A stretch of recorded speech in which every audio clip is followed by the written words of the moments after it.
Hey everyone, Chaps here, and welcome to day 13 of our 2-ish week New Zealand adventure. As usual, if you missed the other daily recaps, they are down in the description, as well as a video that gives a little bit more background on our trip.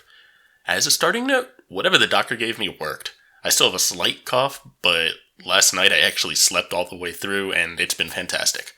That's not why you're here though. You're here for the Milford Sound experience. So we booked a coach cruise coach experience through Awesome NZ, we're in New Zealand, NZ. Basically, it's a bus that took us to the Milford Sound, a 2-hour scenic cruise while we're there, and then a 2-hour bus ride back to Queenstown. The coach arrived at 7 a.m. Ticket said it would depart at 6:55, so I guess it was a bit late, but the website and itinerary said it would depart at 7:40, so I'm glad that we abided by the ticket time. Today, I became Brittenden Chepnen, as my coworkers so lovingly have known me for the past few months now. When booking this tour over the phone, because the website wasn't working, they absolutely butchered my name. My name's Brandon Chapman, for those who aren't familiar, and this is how they spelled it. And yes, I even had them read it back to me over the phone, so I don't know what happened.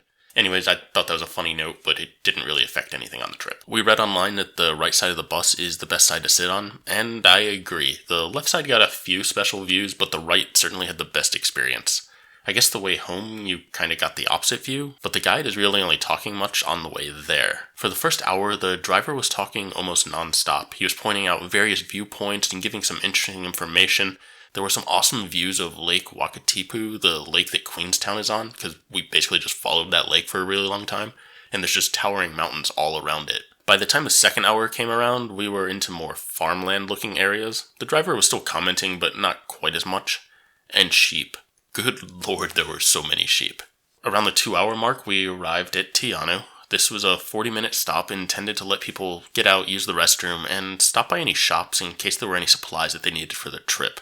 We packed everything that we needed, so we just walked down to the beach. On our way down to the lakefront, we actually grabbed some meat pies, which neither of us had had before. I got venison and plum sauce, and Caroline, I guess she didn't really get a meat pie, she got egg and bacon.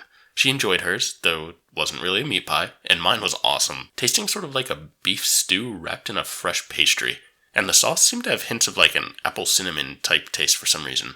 By the time our 40-minute stop was up, the town was actually quite busy. We were one of the first buses to get there, but by the time we left, a lot of the parking lots were just packed. There were a ton of tours of people just going to Milford Sound, and they all stopped here. We continued for another 45 minutes or so, and for the most part, the view was pretty boring. We then entered a field with some amazing views of mountains all around and some cool waterfalls. This was about the time that we had our next stop at the Mere Lakes for about 10 or 15 minutes. Honestly, this was pretty underwhelming. It was basically a 100-meter boardwalk that we walked on and then got back on the bus. There were some cool ponds. I think they're supposed to be the Mere Lakes, but they were a bit too ripply to get that nice mere finish. I tried to take a nice picture here to see that mere finish, but it's nothing fantastic. I guess when it's calm though, the reflection of the mountains is really nice. Another 10 or 15 minutes down the road, we stopped once again, this time just for a bathroom break. It was around 11 a.m. at this point, and we had about 90 minutes left on the trip. After a short drive, we entered another zone with some great mountain views. It was hard to hear the driver, but it sounded like he said these were actually the Misty Mountains from Lord of the Rings. We got to stop here around 11:45 for some pictures, and honestly it didn't seem that impressive. It was just a bunch of mountains, but I guess we've been surrounded by amazing mountains this whole time, so it just kind of blended in and was more of the same. A bit further down the road was the Homer Tunnel. The mountains surrounding the entrance had some great waterfalls, but other than the tunnel being one way and seeing the blasted rock on either side, sort of like a mine, the tunnel itself was nothing special. 12:30 came around and we pulled into the parking lot at the Milford Sound. There was a large terminal where people could book cruises. We sat in there and ate our provided lunch, which honestly the lunch was pretty disappointing, but we weren't doing anything that day, so I guess we didn't really need anything substantial. Our cruise started at 1 p.m. on a large catamaran run by Pure Milford. I was surprised by the interior, which seemed much more spacious than what I had expected. I was expecting things like I've seen in the past on whale watching type tours where it's just rows and rows of seats. These were actually really nicely laid out and were pretty comfortable. As nice as they looked though, we didn't use them. We headed straight up to the top deck near the stern, and it got pretty crowded up there. A crew member actually had to stop more people from coming up eventually. The cruise itself was about an hour out and an hour back, with its furthest point basically hitting the Tasman Sea. The views were great and the weather was awesome. It rained the previous day, which meant some of the temporary waterfalls were flowing, but not all of them.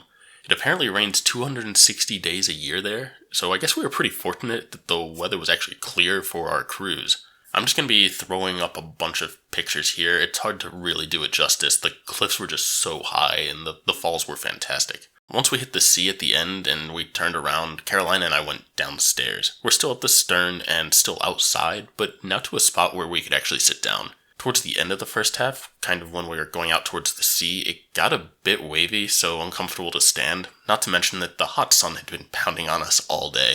The highlight of the return was the boat pulling straight up in front of the second largest permanent waterfall on the Sound.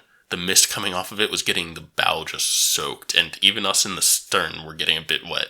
We also pulled into an area to get a view of a glacier. We could see it a bit, but it was hard to see in any of the pictures. It didn't really help that the clouds were overhead covering part of it. I'll also add that on the bus ride out, we could kind of get a glimpse of those glaciers as well, but those were like way in the distance once the clouds had cleared a bit, and it was just way out of range of any pictures, so I didn't get any of that. By 3ish, we were back on the bus and ready to head out.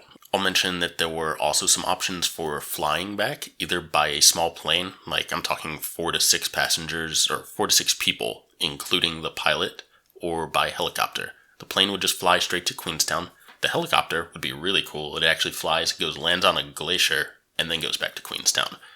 Both of those save a ton of time and offer some really cool views from above, but they're very expensive, so that's why we passed on it. We did very heavily consider it though, but we ended up passing on it. I'll also note that if you are opting for one of those options, it can get canceled due to inclement weather, or in our case, it was due to the cloud coverage. A lot of the planes almost got canceled due to cloud coverage. They were able to go though. If it does get canceled, you just get refunded and you get to ride the coach back with the rest of us. The length of the return bus ride is going to be very dependent on traffic. The roads are usually pretty clear, but some camper vans like to take things nice and slow, so you may get stuck behind one for a while. We got slowed down just a little bit, and we reached Anau around 5 p.m.